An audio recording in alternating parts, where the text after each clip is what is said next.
我哋2014年咧已經開始教程式交易㗎啦。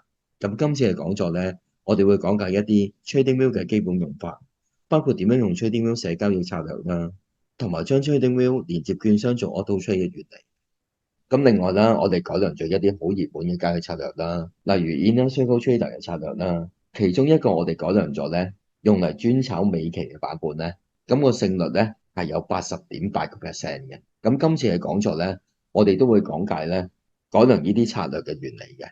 咁另外我哋會講解咧點樣將 TradingView 寫好嘅策略咧，快速咁轉做 Python 嘅版本嘅。咁大家只要學識用 TradingView 嘅 PyScript 咧，之後要用 Python 嚟寫策略咧，其實都好簡單嘅。咁同埋我哋會示範咧點樣用 Python 寫一啲咧運用排盤數據嘅策略，連接券商做 Auto Trade 嘅。咁如果大家想報名今次嘅講座啦，歡迎用畫面上面嘅 WhatsApp 聯絡我哋報名嘅。